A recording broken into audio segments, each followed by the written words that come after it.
más partes del mismo sistema, va a haber un mayor compromiso. Y hay una complicación grande que son las bases alba-Döhlitz y alba-Seniens, que más adelante se las voy a mostrar. Y que realmente son la urgencia más grande de una trombosis venosa profunda. La prevalencia de trombosis venosa profunda, como la vemos aquí, la mayoría en hospitalización. ¿Sí? Desde los años 2000 más o menos, se incrementó una campaña que era empezar a hacer índices para mirar qué pacientes necesitaban o no necesitaban una cosa que llamamos tromboprofilaxis. Y nos dimos cuenta que si empezábamos tromboprofilaxis de forma temprana en nuestros pacientes, disminuíamos el riesgo de hacer trombosis venosa profunda. Por eso ustedes ven que nosotros sacamos algunas escalas, ¿como cuáles? Padua, ¿sí? ¿Escala cuál otra? No, jodas. Bueno, Padua es la más conocida que tenemos, ¿sí? Que me mira, qué factores de riesgo tiene mi paciente. Si tiene cáncer, si tiene severidad mayor, si tuvo un trauma mayor, si estuvo hospitalizado, si lleva mucho tiempo quieto. Entonces, lo que nos ayuda a decidir es si ese paciente se beneficia o no se beneficia de poner tromboprofilaxis.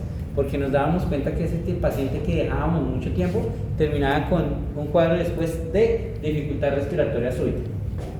Entonces, mirábamos en retrospectiva porque hizo un tromboembolismo pulmonar, porque hizo una trombosis venosa profunda secundaria a un paciente que no estuvimos pendientes de que necesitaba anticoagulación. A veces tenemos falsos positivos, pacientes jóvenes que uno dice no necesitan anticoagulación, pero son obesos, tienden a ser mujeres, ¿sí? Hacen más fácil trombosis venosa profunda desafortunadamente, y no les poníamos anticoagulación y terminaban con la trombosis venosa. Con el advenimiento de la nueva patología o el virus nuevo que llamaban hace 3 años del COVID, es un estado procoagulable muy intenso y todos nuestros pacientes con COVID prácticamente terminaban con tromboprofilaxis. Y según el Pimerodet, lo anticoagulábamos porque el riesgo de hacer un tromboembolismo pulmonar con una sin evidencia de trombosis venosa profunda era más alta. Además, en la pandemia nosotros no teníamos radiólogos que entraran todo el tiempo al COVID, ¿no? Normalmente los que entraban al COVID eran los internistas, o los cirujanos, o los intensivistas, o los emergenciólogos y los médicos generales. Radiólogos decían, no, si eso no tiene una terapia clínica, no lo va a hacer todo. Entonces terminamos anticoagulándolos por Pimerodet. En la niñez, ¿cuál es la prevalencia? 1 en 100.000 individuos. Muy raro que un niño haga una trombosis venosa profunda. Hasta los 45 años, 1 en 10.000 individuos. Pero después de los 45 años se incrementa mucho más el riesgo, 1 en 100.000. Y cuando uno empieza a tener 75 años hacia arriba y la movilidad aumenta, empieza a ser 1 en 100. ¿Sí?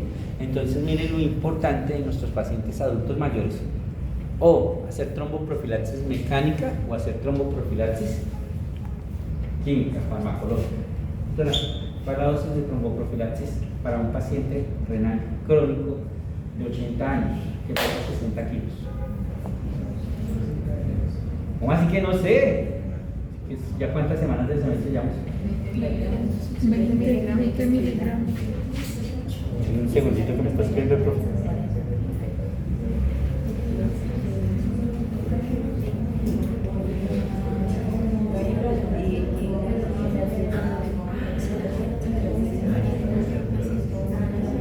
O sea, eso me extraña, yo no Profe, me acabo de volar para la universidad. Los demás gracias por el catéter nacional que acabo de mandar su. pero la pregunta es si no me hecho eso, ¿cómo se Y acabé de mandar una sala que ya le hice un catéter, ya va subiendo una idea. Lo estaba viendo el doctor Sánchez, que fue hace como 1 hora, y lo que el catéter, no me sigue hace 1 hora, un hematoma. ¿De qué? Pero de no. Es que se lo vimos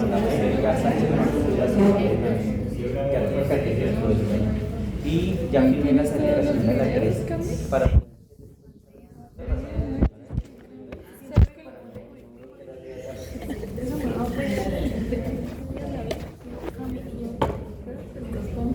pues que podemos hacer la señal. Pero te dejé. ¿Sabes cuál es el turno? El mayor. ¿Cuál es el espíritu? desde la papilla. Es la culpa de mi hijo. Tienes todos los videos. Tiene una papi bastante caída. Por lo menos en terminología están las dos clases. Los de la clase pasada están las tres grabaciones. Porque Waffle hace parte de las grabaciones.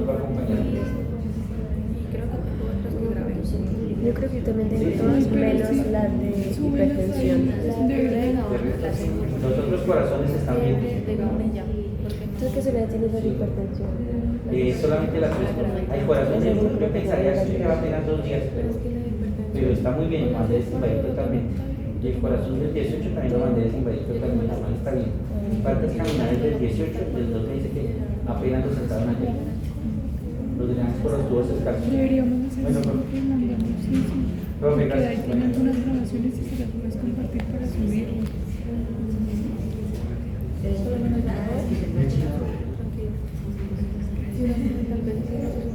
Y sí, porque yo estoy más perdida con Es que estaba de turno en la UCI también, entonces con pedirle permiso al profe H para volarlo. Pero bueno, ese no es tanto problema. Entonces, muchachos, tenemos que tener muy claro la anticoagulación, la tromboprofilaxis y la anticoagulación. ¿Sí? Entender que la tromboprofilaxis es una cosa, la prevención y la anticoagulación es cuando ya tengo el trombo. ¿Sí? Ahorita más adelante vamos a hablar de anticoagulación. Pero entonces, ustedes no se pueden dejar engañar de la edad, del peso y de eso. De pronto hay unos determinantes aparte. Entonces, para paciente sano con función renal normal, 40. Para paciente con función renal alterada, 20. No importa la edad. ¿Sí? Y para paciente obeso por encima de 100 kilos, 60. ¿Sí? ¿Cuál es donde uno empieza a patinar? Paciente obeso por encima de 100 kilos con falla renal. ¿Sí? Entonces realmente las guías dicen, prefiero que lo deje con 60 a que le dé trombo. ¿Sí? Paciente viejito, muy viejito, con buena función renal pero con peso bajo. Entonces esos viejitos que llegan así caquéticos, si ustedes dicen esto lo levantamos con una mano que pesan como 40 kilos, a ese viejito sí déjele 20. ¿Sí? Eso es lo que está fuera de la guía. Y uno dice, pues que este paciente nunca me lo presentaron aquí en la guía y no está tan bien explicado. Pero uno lo va aprendiendo con el tiempo y lo va haciendo. Lo que dice la guía son 20 y 40 de listo, y se acaba el problema. En los gorditos tenemos otro problema, que ya son demasiado obesos. Entonces uno no sabe si dejarlos con la enoxaparina, que es lo que ya más manejamos. A ustedes no les tocó como a mí, que nosotros nos tocaba elegir entre praxeparina, la doctora siempre le tocó praxeparina, alteparina, enoxaparina, porque todavía los estudios no estaban 100% orientados y nosotros dábamos cuenta que la ventaja más grande era la de enoxaparina. La alteparina es muy buena en cirugía ortopédica. Lo que pasa es que la han desplazado bastante por el enoxa porque no es más barato, más fácil de colocar y la gente se confunde menos con la base. ¿Listo? Buenas noches. No mentiras. Entonces, ahí está ahí. Entonces, cuando, ay madre, ¿por qué me quedé tan adelante? Perdón. Yo en la clínica, después nos devolvemos a esa que se me fue. La clínica es muy sencilla, lo que ya hemos hablado nosotros. Si se dan cuenta, el señor tiene 2 pies derechos, ¿sí? No se vayan a confundir. Sí. Es para mostrarles el sistema venoso, dónde queda el trombo y cómo hacia región distal empieza a haber edema. ¿Edema por qué? Porque empieza a haber éstasis venoso, extravasación y apoptosis. Acuérdense que cuando las células hacen apoptosis, liberan más citoquinas, liberan más factor de necrosis tumoral alfa, interleuquina 2, interleuquina 6 y aumentan la lesión. Por eso nuestros pacientes aumentan el edema. ¿Cuánto mayor debe ser ese edema para que sospechemos la trombosis venosa profunda? Más de 2 centímetros, como dice la escala de Wells, de ahí fue donde sacaron ellos eso. Habitualmente el tobillo, la pantorrilla, inclusive hasta toda la pierna. Dolor en reposo en la extremidad afectada. Esta va a ser una de las cosas grandes que vamos a diferenciar con la enfermedad arterial oclusiva. ¿Sí? El dolor de la trombosis venosa hasta en reposo va a estar presente y va a haber bastante dolor de la dorsiflexión, que es el signo de Hoffman, que ahorita lo vamos a ver. Aumento de la temperatura de la zona sin llegar a ser celulitis. Acuérdense que la inflamación también aumenta y el factor de necrosis tumoral alfa aumenta y en la interleuquina 2 la pirencia de la zona, la temperatura de la zona sin haber infección. Los que han rotado conmigo y han leído sobre a la sepsis entienden ya claramente que SIRS no es igual a infección, ¿sí? SIRS es respuesta inflamatoria sistémica, no es igual a infección, ya que hay un SIRS pequeñito localizado en esta zona. Hay congestión del sistema venoso, inclusive se alcanza a tocar la vena, como la que cuando hacen ustedes ejercicio que se tocan las venas, en las piernas también se alcanza a ver, y algo de rubor en la zona. Entonces, los signos más comunes que a uno le hacen aprender, pero que muchas veces en la práctica no los ve 100%, ¿sí? El más importante, la maniobra de Hoffman. Hay gente que confunde Hoffman con algo, ¿sí? Porque cuando uno hace la maniobra de Hoffman, toca la pantorrilla. Pero si se dan cuenta, aquí este man está tocando la parte distal del muslo. Por eso me gustó esta imagen, para que ustedes no se confundan, ¿sí? Uno toca y hace dorsiflexión del pie. Si eso produce dolor, aumenta la sospecha de alergia, ¿sí? Algo es la presión sobre los músculos de la pantorrilla. ¿Listo? Prats es la aparición de venas centinelas cuando uno eleva la extremidad. Crack body es muy parecido, es un espasmo leve que se produce en los músculos de la pantorrilla al flexionar el pie, ¿sí? Bueno, hay mucha gente que lo confunde con el Hoffman. Y Low Weber es un test, realmente más que un signo, es un test que uno hace con un manómetro, lo eleva hasta cientos de 60 a 150 y aumentar la presión produce dolor, ¿sí? Decía un profesor mío, es hacer Hoffman pero con el tensiómetro, ¿sí? Se ha dejado de utilizar y realmente el que más utilizamos es el Hoffman y el largo. Es muy difícil de encontrarlo realmente, y si se dan cuenta, a muchos de nosotros no nos enseñaron a hacerlo, o si les enseñaron a hacer Prats ustedes. Es raro, ¿sí? Entonces, ¿cómo hacemos nuestro diagnóstico? Lo primero, tenemos que calcular una probabilidad diagnóstica de, primero, la clínica. Segundo, miramos signos o síntomas que puede tener el paciente al lado, o sea, los factores de riesgo, y con él nos vamos a hacer un puntaje Wells específico para trombosis venosa profunda. Acuérdense que también existe Wells para TEP. La diferencia, realmente, en muchos de ellos lo que nos muestra es el edema y la diferencia. Entonces, todos tienen un puntaje. Vamos a calcular que este es más dicotómico. Cuando hacemos TEP, tiene 3 colas, este realmente tiene 2 colas, improbable y probable. Improbable es 0 a 1, o sea que el riesgo realmente ustedes piensan que no es tan alto. Y probable mayor a 1, o sea, muy sencillo. Cáncer, desde que ustedes tengan cáncer en una pierna, ya tienen que sospechar de trombosis venosa. Inmovilización en el miembro inferior por más tiempo, y tienen dolor y edema clínica, tiene más. Cirugía dentro de las 12 semanas previas, tiene más. Sensibilidad del territorio venoso, tal. La diferencia general de más de 3 centímetros le da edema cocoide y antecedente de TBP. ¿Qué le quita y le resta bastante valor? Otro diagnóstico probable. Entonces es el paciente que viene con celulitis, rubor, calor, edema, ¿sí? Que está haciendo fiebre, probablemente no tiene TBP, lo que tiene es una celulitis en ese miembro. Nos pasa que a pesar de que hacemos el Wells nos da de probabilidad baja, el médico general sigue solicitando el doble del miembro inferior. Entonces, tengamos un poquito más de criterio en eso. Acuérdense que desafortunadamente no nos va a dar 100% siempre de esto. En la dicotómica, entonces, cuando es improbable, uno puede hacer una cosa que es pedir el dímero D. El dímero D tiene alta sensibilidad pero poca especificidad, ¿sí? ¿Qué quiere decir? Que me salga un dímero D positivo, chino que se llega mañana a la casa y la novia le regaña. Sí, ¿cuál clase hasta las 10 de la mañana? Si yo llamé allá a unas amigas, a la J dijo que no tenía clase. ¿Que dónde sacó ese correo? Entonces, el dímero D, si el dímero D es negativo, definitivamente no tengo trombosis en ninguna parte del cuerpo, porque acuérdense que el dímero D también me sirve para mirar pacientes que tienen tromboembolismo pulmonar, que es muy importante y ustedes lo tienen que tener muy claro, el momento en que piden el dímero D, ¿sí? Si ustedes empiezan a chuzar al paciente por todo lado, 2 o 3 venas o accesos venosos para tomarle al paciente, le hacen Doppler y le masajean allá, le toman gases arteriales, ¿sí? Lo pueden a caminar por todo el hospital y después a las 24 dicen, ay, a las 24 horas, hagámosle un dímero D. Ahí ven cómo le va a salir el dímero D a ese paciente. Falsamente positivo, porque con la primera punción que ustedes le hagan al paciente, ya empieza a generar dímero D. Porque acuérdense que se activa cascada de la coagulación, ustedes están haciendo daño arterial ahí.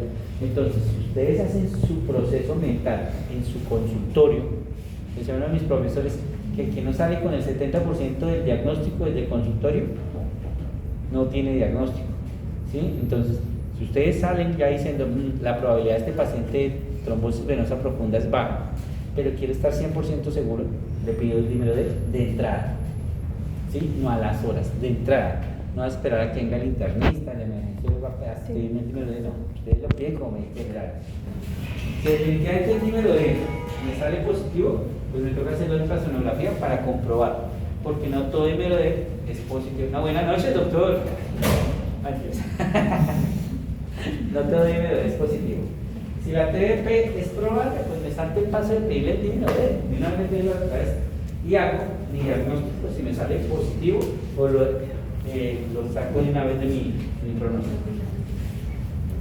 Este es un algoritmo mucho más fácil para que ustedes lo vean. Wells dímero D, la probabilidad baja y dímero D positivo, eco-Doppler. Si es normal, no tiene TDP, ¿sí? Y tengo que buscar diagnósticos diferenciados. Si la probabilidad es baja y el dímero D positivo, el eco-Doppler es normal, pues yo pensaría en algunos casos que es negativo, pero hay algunos pacientes que pueden volver o tienen una clínica muy clara de trombosis venosa profunda. Algunos clínicos prefieren repetir un eco-Doppler entre 5 y 7 días, ¿sí? Entonces, ¿en cuáles? Pacientes que tienen antecedente de cáncer, que tienen el dolor que usted le hacen el eco y no le ven el trombo. Ahorita vamos a mirar una imagen de un eco para mirar qué es realmente lo que uno ve. Y el Doppler sale negativo. Si ustedes su sospecha sigue siendo mucho más alta que otra cosa, algunos clínicos pedimos un eco de control de 5 a 7 días. Por eso me gustó esta imagen. Y si la probabilidad baja, es clínica baja y el dímero D negativo, no tiene trombosis venosa profunda y el diagnóstico diferencial. A pesar de que algunos pacientes tengan un Doppler negativo, pero la probabilidad clínica sea muy alta, algunos prefieren hacer una cosa que se llama una flebografía. Es muy raro que uno ya llegue a este punto, ¿sí? Este esquema tiene por lo menos unos 5 o 6 años y es muy raro que uno llegue a este punto por dos cosas. Primero, los equipos de Doppler color, ¿sí? De Doppler pulsado han avanzado muchísimo, ¿sí? Uno antes tenía que, cuando hacía radiología, uno tenía que ponerle fe a las imágenes. Realmente las imágenes ahorita en Doppler color y Doppler pulsado son muy buenas y es muy raro que uno de los radiólogos se escache buscando una trombosis venosa profunda. Además que pues la experiencia y la curva les va haciendo que tengan mucha más sensibilidad para adquirir este conocimiento. Entonces, ¿cuáles son los signos ecográficos de una TBP? Agudos, ver el trombo hipoecogénico, y crónico, una mayor compresibilidad lineal. En algunos pacientes el trombo agudo va a ser más homogéneo, va a tener más forma, y crónico va a ser heterogéneo. O sea, acuérdense que los trombos, la adhesión plaquetaria en el momento inicial va a ser toda la misma, pero con el tiempo, por el movimiento, por cambios en la coagulación, por cambios de tensión arterial, por compresibilidad, el trombo se va a desprender, va a ser embolias pequeñas. Ustedes tienen que entender que todos nosotros, todos los días, formamos trombos pequeños en nuestras piernas, ¿sí? Y se desprenden normalmente. Nuestro cuerpo es capaz de atrapar ese trombo, arreglarlo y limpiarlo, pero cuando ya tenemos ciertas enfermedades, ciertas patologías, desafortunadamente ya no somos capaces de controlar ese trombo y terminamos haciendo trombosis o más extensas o tromboembolismo pulmonar, que muchas veces no son diagnosticados. La alteración del calibre de la vena, cuando es aguda, aumenta el calibre de la vena, pero cuando es crónica, disminuye. Si han escuchado, me imagino que en las rondas que les leemos algunos Doppler que dicen trombosis venosa subaguda parcialmente recanalizada. ¿Se han escuchado eso en las rondas o no? Sí. ¿Sí? inicialmente se dilató, hizo el trombo grande y el mismo cuerpo empieza a hacer como un taladro. Busca volver a recanalizar la vena para volver a utilizarla. Eso pasa en todos los sistemas, tanto en el circulatorio como en el venoso. ¿Qué es lo que pasa? En el circulatorio una obstrucción aguda pues va a producir mucho más daño que en el venoso, y en el venoso crónico va a haber una nueva recanalización para que va a pasar. Ausencia de flujo y ausencia de compresibilidad de la vena. Entonces, ¿qué es lo que hace uno con el Doppler? Cuando uno ve la arteria y la vena, ¿sí? La arteria en el Doppler pulsa, ¿sí? Salta. La vena no salta. La vena lo que uno hace es picharla con el aparato y comprimirla. Cuando lo sube, vuelve y se comprime. Cuando uno tiene un trombo, la vena no se comprime, se queda dura como si fuera un nervio, ¿sí? Los nervios uno también los pueden hacer. Entonces esa es la diferencia. Y el test de compresibilidad es lo que uno hace con el aparato o con el Doppler. Entonces, importante un término que muchos de nosotros no entendemos porque no nos lo explicaron y nunca lo buscamos, para poder diferenciar y saber cómo vamos a dar el tratamiento. ¿Qué es una trombosis venosa? Proximal y distal, ¿sí? Entonces, lo proximal, ¿a qué se refiere? A los callados, ¿sí? De la ilíaca interna y de la femoral, o el callado que viene aquí de la tibial anterior y la tibial posterior hacia el hueco o el hueco zona de Hunt o el anillo de Hunt. ¿Listo? ¿Esto para qué? Para que ustedes sepan a quién tenemos que anticoagular. Realmente uno dice que las trombosis venosas distales no se anticoagulan. Se les puede hacer un control angiográfico y un control de Doppler para mirar si se extendió o no y definir la anticoagulación. Pero todo trombo proximal a los callados, ¿sí? Por eso esta la ponen ahí y la ponen más, es porque si estás cerca del callado, aquí en la tibial posterior o al anillo de Hunt o arriba a las dos, puede hacer más riesgo de embolismo y por lo tanto más riesgo de trombosis, embolismo pulmonar. Entonces, esto ya lo vimos, cómo se forma el estímulo trombogénico, la formación de trombina, que es donde actúan. En la formación de la trombina, los antagonistas de la vitamina K, o sea, la warfarina. En la formación de la trombina, las heparinas. Y abajo, la activación de plaquetas, las deudas antiplaquetarias, y en la formación de la trombina, es donde vamos a ver el trombo como tal, que es lo que vamos a hacer, o tratamiento trombolítico, angioplastia luminal, o tratamiento no luminal, cuando nos enfocamos en el trombo. Profe, entonces, ¿los trombos proximales sí se anticoagulan? Mire, esta es la decisión. Vamos a hacer esto. Perdón, aquí me devuelvo uno. ¿Recuerdan que les dije que se me había levantado? Entonces, y así se me quedan las dos. Las puse en dos para que entendieran un poquito más esta parte. ¿Listo? Entonces, ya te lo voy a explicar. Cuando tenemos una trombosis venosa profunda, por ultrasonido, tenemos proximales y distales. ¿Cierto? Las proximales tenemos que mirar. ¿Tiene alguna contraindicación para anticoagularse? ¿Sí o no? Entonces, ¿qué contraindicaciones conocemos para anticoagular un paciente? Hemorragia aguda, ¿sí? Es un paciente que llegó con un trauma pero tiene una trombosis aguda, ¿sí? O un paciente que está sangrando en alguna parte, tiene un trauma abdominal, le está sangrando la panza, pero también hizo una trombosis venosa en el mismo efecto porque se rompió la pierna. Entonces, si tengo un trauma hepático grado 3, que no es quirúrgico pero es observable, o un trauma renal que fue quirúrgico y todavía lo tengo que observar, no le puedo poner yo anticoagulación. Entonces, ¿qué voy a hacer?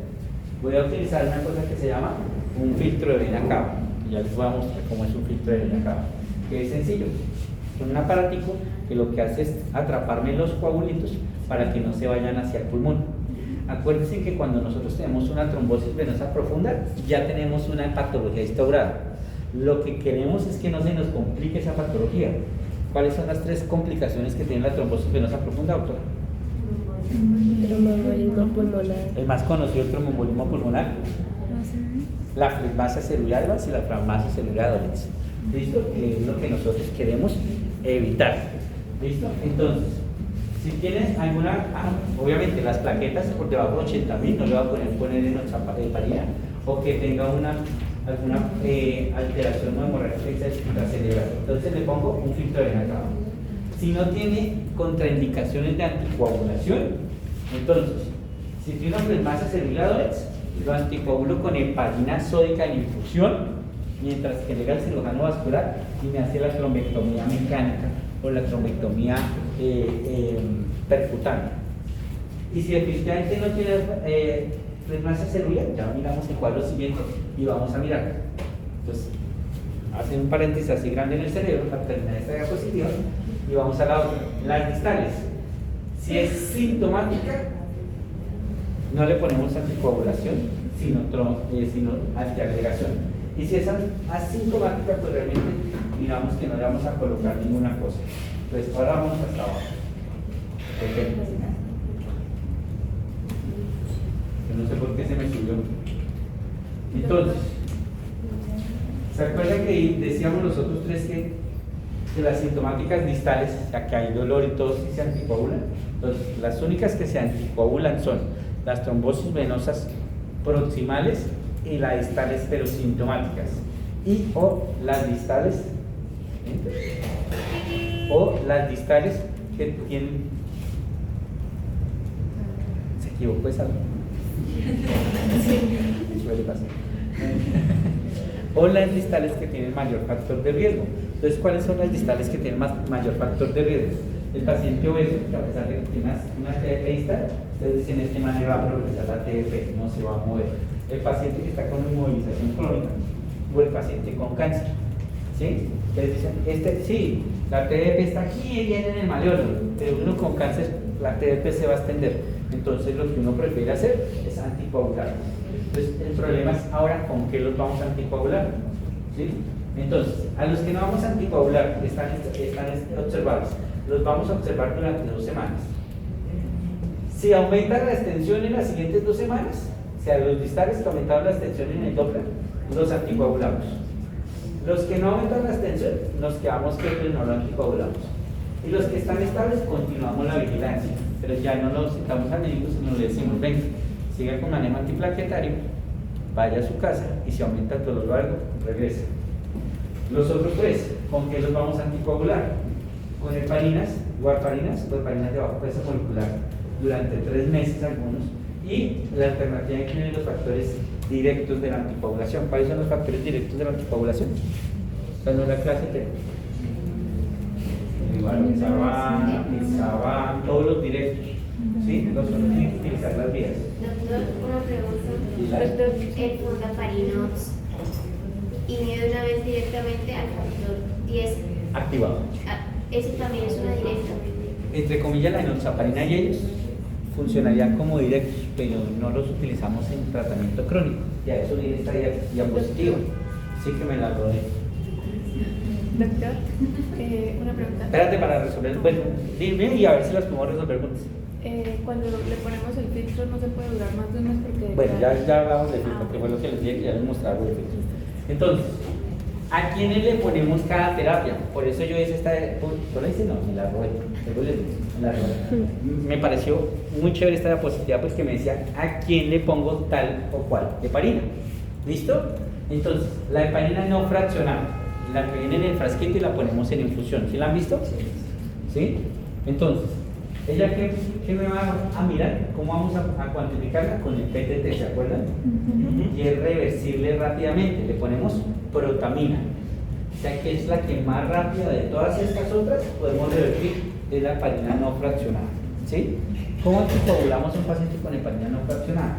Le bajamos un bolo inicialmente de 80 unidades por kilo, más o menos casi siempre nos da casi que 5.000, y después le continuamos de 5 unidades horas. Y según el PTT definimos si le subimos o no le subimos. Hay un normograma para hacer esto. Búsquenlo porque desafortunadamente pues esta no es la clase para aprender a anticoagular, pero sí lo tienen que tener claro. Entonces, ¿a qué paciente le empiezo yo heparina no fraccionada en el servicio de urgencias o en el servicio de hospitalización? Al paciente que va a llevar terapia trombolítica o a terapia quirúrgica mecánica. ¿Por qué? Porque es al que le puedo decir, no le pongo más, ¿sí? O vuélvasela a aprender. Porque cuando ustedes entran a cirugía o van a hacer trombectomía mecánica, necesitan parar por lo menos 1 hora antes la anticoagulación para que el riesgo de sangrado quirúrgico disminuya. ¿Sí? Hay algunos cirujanos que están acostumbrados a operar anticoagulados, los cirujanos vasculares y los cirujanos cardiovasculares. Cuando uno mete al paciente en bomba de cilindro corazón abierto, ellos le ponen heparina todo el tiempo, igual que los hemodinamistas cuando van a destapar en las arterias del corazón, todo el tiempo ponen heparina. Entonces el miedo, entre comillas, de muchos cirujanos generales es que el paciente le sangre. ¿Qué le ponemos? Heparina, porque me dicen, si me empieza a sangrar, ¿qué le hago? O se me rompió la vena cuando la estoy intentando manejar. Protamina. Y apago y a la hora ya se inactiva supuestamente. ¿Listo? Eso dicen los estudios. ¿A quién le pongo heparina de bajo coste molecular? Como el fondoparinol, como el fondoparinol. A estos pacientes con cáncer. ¿Sí? Hasta hace un año, los estudios con los DOACs, no había estudios grandes que dijeran que funcionaban en el paciente con cáncer. Entonces, hasta hace un año, nosotros a todo paciente con cáncer que salía con trombosis venosa profunda, se iba con heparinas de bajo coste molecular. ¿Con cuál? Con la que usted quisiese y con la que su experiencia le dice que la maneje mejor. ¿Cuál es la que en Colombia manejamos mejor nosotros? La enoxaparina. Fondoparinol también es una buena opción y la manejamos bien. ¿Quién las maneja más? Los ortopedistas. Muchos de los pacientes de cirugía ortopédica salen a veces, no en este hospital, en este centro, con fondoparinol profiláctica y se hace la trombosis venosa profunda, termina siendo más eficaz. ¿Qué otro paciente? La mujer embarazada. ¿Sí? Todos los estudios ayudan a que si una mujer embarazada hace una trombosis venosa profunda después del tercer semestre, después del primer trimestre del embarazo, le zampan heparina de bajo peso molecular. ¿Sí? ¿Por qué? Porque el riesgo de sangrado para el feto es menor, por el que un DOAC o una vitamina K le produzca daño al feto es mucho menor. Entonces, por eso utilizamos enoxaparina. Enfermedad hepática y coagulopatía. ¿Listo? Entonces, básicamente a eso. ¿A quiénes les ponemos los nuevos anticoagulantes o los anticoagulantes directos? Ya en este momento casi que a todos los pacientes.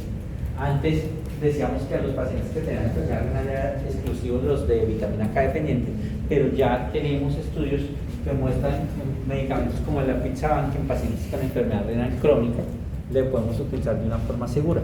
La diferencia es la dosis. ¿Sí o no?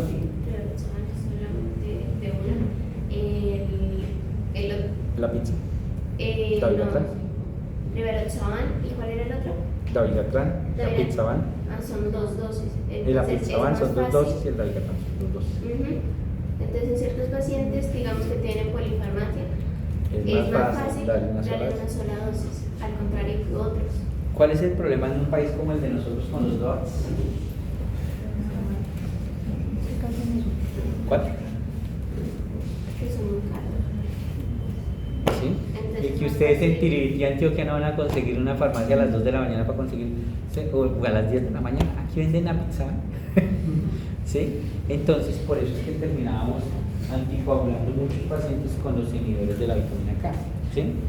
Entonces, y desafortunadamente sigue pasando aquí. Hace 2 días le íbamos a dar salida a una señora con Apixaban y no la pude mandar para la casa hasta el siguiente día porque no, el PS no le daba la Apixaban y eso que está aquí en Bucaramanga. ¿Sí? Entonces es muy importante que cuando ustedes vayan a mandar los nuevos anticoagulantes, sabes que son muy buenos, es muy chévere porque, como dijo la doctora, muchos de ellos son de una sola dosis y lo segundo, ustedes no le tienen que hacer control de INR, ¿sí? Porque no lo necesitan. Entonces es mucho más fácil para el paciente, más cómodo. En cambio, si yo tengo una vitamina K dependiente, dependiendo del paciente, entonces eso es tema de otra clase. Pero cuando ustedes tienen un paciente anticoagulado con vitamina K, con warfarina, y es sensible o tiene un INR raro, le tienes que hacer casi que control semanal. ¿Sí? Después cada 15 días, después cada mes, y después puede salir cada 3 meses cuando ya lo tienes controlado. Pero que dependía también del laboratorio que te estaba dando el vitamina K dependiente. Entonces, el Cumarín, pero desapareció. Desafortunadamente se volvió muy barato para la casa comercial hacer Cumarín, porque la warfarina de Meca es más barata de hacer que Cumarín, pero la efectividad de la molécula no es la misma. Entonces terminábamos teniendo problemas con eso, que en cambio de darle 2.5 de warfarina al día terminábamos dándole 7.5 hasta 10, dos tabletas al día de 5. que ese era un problema grande que teníamos antes y ya no pasa. ¿Qué me gusta a mí mucho de la vitamina K? Lo de los vitamina K dependientes, que son fáciles de conseguir. Ustedes van a cualquier farmacia, es fácil y barato. Y segundo, que si pasa algo malo con el paciente, también es más fácil de revertir que estos dos. Porque con qué revierto las heparinas de bajo peso molecular, sí. Me llegó una señora de 70 años, tenía una trombosis venosa, se cayó y le dio después un sangrado cerebral. ¿Con qué lo revierto? Los que estuvieron en clase conmigo antier. ¿Con qué revierto los pacientes que tienen heparina de bajo peso molecular?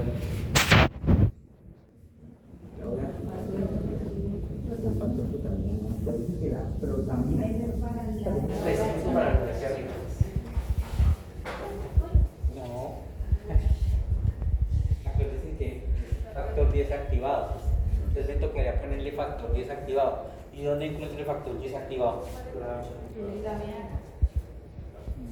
Una cosa que se llama Octafex. Ay, sí. En cambio, si tengo vitamina K y me empieza a sangrar, o por lo menos tiene un INR muy elevado, pues lo revierto con vitamina K inicialmente, y si está sangrando, ahí sí cumplan. ¿Sí? No me sirven los otros. Entonces, para estos dos no me sirven ni el carna, ni las plaquetas, ni nada de eso. Y ya una cosa muy terrible, pues para mirar que yo crucificado. Entonces, esta es una de las complicaciones más graves, además del tromboembolismo pulmonar, la flegmasis celular dolens. ¿Sí ven la diferencia en la extremidad? Cuando vean esto, ustedes tienen que pensar dos cosas. Y ahorita lo vamos a ver con la diferencia con la enfermedad arterial oclusiva. Las células, ustedes la van a ver roja, brillante y tensa, como si estuviera infectada. Entonces es dura. Y la alba va a estar blanca, pero todavía va a estar caliente. En cambio, en la enfermedad arterial oclusiva va a estar fría y seca. ¿Listo? Esto es una complicación grave, porque tuvo que comprometer los dos sistemas venosos, la ilíaca y la femoral. Entonces, ¿qué toca hacer? Anticoagularlos con heparina en infusión sódica y llamar al cirujano vascular para que abra la pierna. Mira aquí cómo se ve y el cambio de la coloración. ¿Por qué? Porque todas las toxinas que tenían la pierna se acumularon hasta aquí y la pierna entra en un momento de apoptosis celular y de mayor liberación de citoquinas, todas las interleuquinas que me van a producir mayor daño en nuestro paciente y más alteración vascular. Entonces, esta es la complicación más grave. Entonces, el filtro de vena cava. Ahora sí, el filtro de vena cava, hay varias presentaciones, pero la más conocida es esta. ¿Sí? Como los cositos con los que uno juega. ¿Sí los han visto? Entonces, se implanta, pero ellos tienen una localización específica. Primero, el filtro no es eterno, como decía la doctora. Entonces, ¿cuánto nos puede durar un filtro? Lo recomendable es menos de un mes. Porque si no Depende del queda para paciente. toda la vida. Sí, depende del paciente y lo que usted necesite. Hay pacientes que le ponemos el filtro, los llevamos a una cirugía, los arreglamos y después de eso, a los 2 o 3 días, le puedo quitar el filtro. Porque lo que me preocupaba era el sangrado. Entonces, el paciente con el trauma hepático, que llegó a urgencias, tenía una trombosis venosa profunda, pero necesito anticoagularlo y necesito que no se me vaya el trombo para el pulmón. Entonces, le pongo el filtro, lo llevo a cirugía, soluciono el problema agudo y le quito el filtro. ¿Sí? Pero hay pacientes que necesitan el filtro de forma crónica.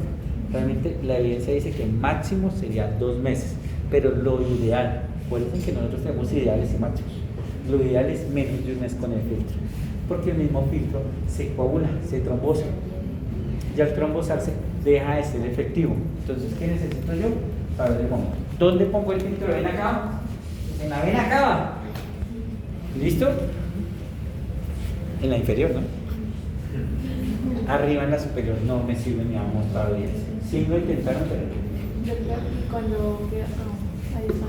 Cuando queda de por vida, toca anticoagularlo. toca anticoagular. Entonces toca mirar qué hay. Anticoagulación aguda a corto plazo y a largo plazo. ¿Listo? Que es realmente lo que uno más duda. Agudas, pues las heparinas endovenosas, que ya hablamos. ¿Sí? Enoxaparina, fondoparinosa. Es muy raro que uno ponga un anticoagulante directo agudo. ¿Sí? Pero hay estructuras que lo hacen.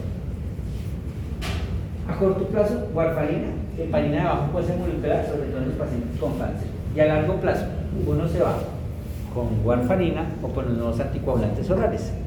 Y si toca a algunos pacientes con heparina de bajo coste molecular, ustedes los escogen. ¿Cuáles? Los que ya vimos allá. Cáncer, embarazadas, hepatopatías o coagulopatías, que los otros no van a ser efectivos. ¿Listo? Lo que la doctora nos decía, chévere el rivaroxaban que inicia de una sola dosis sin necesitar. Otros, el afixaban, que se puede empezar con bolo. A diferencia del rivaro, el afixaban sí necesita un bolo de inicio. Entonces uno le deja 10 miligramos cada 12 horas por 5 días y después 5. Y dependiente, ¿no? Si son más viejitos y tienen la fracción de la tasa de filtración comprometida, entonces empiezo con 5,5 y después la bajo a 2,1. Doctora, no sé si estoy, pero digamos la warfarina, tú te la debes de tomar y sigue actuando después de cierto tiempo. Sí. Pero entonces aquí con la warfarina, aquí está. Con la warfarina tenemos una cosa muy importante que ustedes tienen que aprender.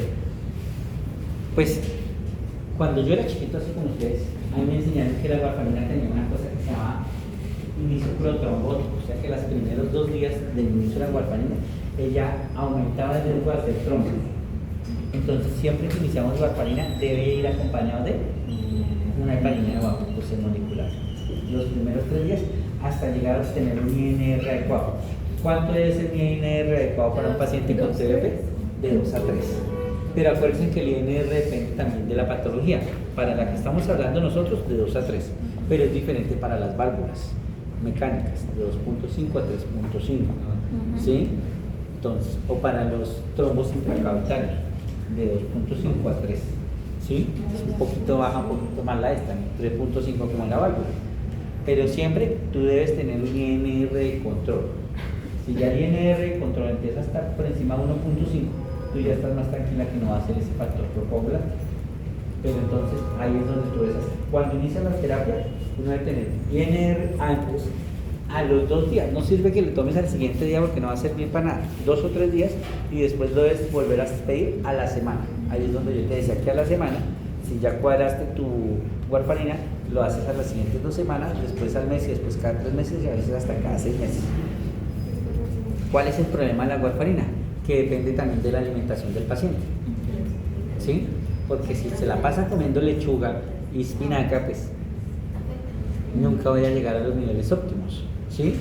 Si el paciente no se toma la warfarina con juicio, pues nunca va a llegar a los niveles óptimos. Y después, doctora, no sé qué le va a tocar en su consulta hacerlo, me toca a uno ya empezar a jugar como un cuadro en la warfarina. Porque hay pacientes que tienen INR de labios y yo personalmente empiezo con los dígitos en 2.5. Cuando llego al nivel óptimo, me quedo ahí. Pero si no llego rápidamente, tengo que hablar la dosis. Así, que es lo que empieza uno con el paciente joven. Pero ¿qué pasa con ese viejito que me llega en 4? Que uno dice, ni está anticoagulado, no está sangrando, pero necesito que se le baje un poquito. Entonces empieza a hacer dosis intermitentes. Eso es lo malo con la warfarina, que depende ya de uno como clínico. Entonces le dejas un día 2.5, al otro día 5. 2.5, 5 y lo vas cuadrando. Hay pacientes que tienen un esquema loquísimo. 2.5, 2.5, 5. 2.5, 2.5, 5. Pero eso se lo va dando el tiempo a uno y la experiencia. O sea, realmente no hay una guía que diga al paciente de 30 años debe empezar así. ¿Sí? Lo que dices, a los viejitos empieza de 2.5 a los jóvenes 5. Pero después el cuadro crónico ya depende de la experiencia clínica de uno. Por eso los tienden a mandar ya a las clínicas de anticoagulación, donde los familiaristas, los internistas hacen el control crónico. Y si ya definitivamente no pueden, pues hablamos con el hemetólogo para definir cuál es el mejor esquema de anticoagulación, y son los que terminan con INR lábil, con facilidad de sangrados, recibiendo los enoxaparin cada 2 horas. Y entonces, doctora, ¿cuál es el esquema de anticoagulación con enoxaparin para un paciente de 75 años con glutamina alterada? Es 1,5 miligramos por vez. Sí, 1, o sea, eran 40 miligramos, dijimos, pero que si tenían fallas, Pero entonces ¿cómo 20, decir? pero, o sea, No, si era- anticoagulación, hermano, no me la confunda. o sea, eran 40 cuando estaba normal, 20 cuando tenían falla y 60 si era obeso. Sí. Sí. Sí. ¿Seguros? Mire, Pero anticoagulación, no tromboprofilaxis, anticoagulación con enoxaparina, un paciente con falla renal de 75 años. Pero ahí vamos a ver la fórmula. No 20 tampoco. De 1,5 miligramos. Tampoco es 1,5. A ver, chicos, saque la cara por el curso. Estaba celebrando ayer el día de la música. No, 1 miligramo por kilogramo, ¿cuándo? Por día. Mira, Por eso 1.5 miligramos. no es un kilogramo miligramo. Y si Por tiene día. función renal, Entonces, sería acuérdese, mire, es sencillo, no se confunda. Una cosa es tromboprofilaxis, que ya la dejamos clara, ¿sí o no? Que ustedes la tienen clara. Y la anticoagulación es diferente. La anticoagulación para un paciente sin falla renal sanito, normal, menor de 75 años, es 1 miligramo por kilogramo cada 2 horas. 1, no 1,5, 1 cada 2 horas. kilogramo Sí, hay un esquema loco que dice que 1.5 al día, pero ese no lo utilizamos, es 1 cada 2 horas. Para el paciente en falla renal, ¿sí? Debe ser o 0.5 cada 12 o 1 miligramo por kilogramo día. Nosotros preferimos el día para no estar cruzando 2 veces al día. Doloroso. Es esa cubita chiquita, pero después de 5 o 6 días uno cruza y forman pequeños moraditos ahí. Entonces es doloroso, uno no lo hace. Y para el paciente con función renal adecuada y mayor de 75 años, le ponen el 75%. Entonces 0,75 por kilo cada 12 horas. ¿Sí? Y para este paciente que les dije que tiene 75 pero tiene falla renal, prima la falla renal. 1 miligramo kilo día o 0,5 cada 12 si es que a ustedes les gusta chuzar al bien. ¿Listo? Ya es para que lo tenga claro, ¿listo? Me gusta aclararlo aquí porque es que la duda siempre existe. Aquí. Está correcto. Entonces, situación clínica. TDP asociado a factor de riesgo transitorio, traumatismo, cirugía de movilidad y terapia estrogénica, o sea, cosas que ustedes pueden quitar rápidamente. La anticoagulación debe ser de 3 a 6 meses. Si es el primer factor de TDP y no tiene un factor reconocido, mientras que ustedes lo estudian y lo llevan al hematólogo al cirujano vascular, 6 meses. Si tiene deficiencia del factor BLI, que es el factor genético más conocido, de 3 a 6 meses. Y si ya tiene otro factor hereditario, malignidad y todo, 1 año o indefinidamente. Y si es una TDP repetitiva y crónica, o se deja un primer año o se deja de forma indefinida según diga la ley.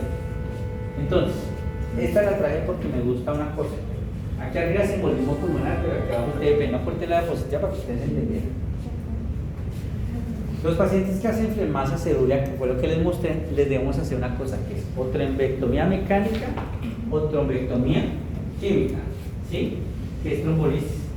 A diferencia del tromboembolismo pulmonar, que por lo general hacemos la trombolisis sistémica, si aplicamos la estreptoquinasa o la oroquinasa o el arteplase, que realmente es lo que más utilizamos ahorita, que es el arteplase, que es el directo para ellos, lo hacemos de forma sistémica en el TET. En la TDP lo intentamos hacer solamente intracatéter, o sea, se busca un catéter, se canaliza la vena y se tromboliza localmente, ¿sí? Mientras que llega el doctor cirujano vascular y nos hace la sacada del trombo. Entonces, otra cosa que yo les quería mostrar, que no, oiga, Chucho no lo había visto, buenos días. Una cosa que normalmente ustedes no les enseñamos, trombosis venosa superficial. ¿Sí o no? ¿Tienen clase de trombosis venosa superficial? No, entonces ahí la puse. Entonces, acuérdense, es el sistema superficial el que está dañado. ¿Sí? En el primer dibujito, las venitas de afuera. ¿Cómo lo reconozco clínicamente? Lo toco, está indurado y le duele al paciente. También tiene rubor en algunas casas. A veces hace una cosa que se llama tromboflebitis. ¿Sí? Manejo de ellos por lo general no es anticoagulación. Se hace una ecografía. Realmente a mí me enseñaron que el diagnóstico es clínico. Yo toco la vena, le duele a la paciente cuando le duele, está rojito y caliente, manejo. Aspirina, antibiótico para la flebitis, itis para la inflamación y analgésico. Y se acabaría el problema. Entonces, ¿qué tengo que yo mirar? Y es lo que me preocupa. Los factores de riesgo de exposición química. Si la TV, la trombosis venosa superficial no complicada y la extensión. Y la extensión quiere decir que no esté más cercana de los callados afenos, porque si está cercana a los callados afenos, aumenta el riesgo de trombosis venosa profunda. Porque ese trombo que es superficial, que está pegadito al callado afeno, le debo tratar como una trombosis venosa profunda. ¿Listo? Y le debo dar tratamiento y revalorarlo y mirar si hay progresión, hacer una hematografía y ahí sí lo anticoagula. Si tiene una menor de 5 centímetros al sistema venoso profundo o tiene afectación de las venas perforantes del terrorquero proximal de la safena mayor, debo considerar, sobre todo en pacientes obesos, hacer la ecografía y empezar tratamiento anticoagulante. Son los únicos de las trombosis venosas superficiales que les damos. Entonces, menor que 3 centímetros, heparina bajo proceso molecular a dosis y la duración sería como una trombosis venosa profunda. Mayor de 5 centímetros y menor de 3 centímetros de los callados sin factores de riesgo, AINES orales y revisión de 7 a 10 días. ¿Listo? Acuérdense que la aspirina es un AINE. Si es una trombosis superficial mayor de 5 centímetros y menos de 3 centímetros de los callados, debo mirar. Si tiene factores de riesgo asociados, lo anticoagulo.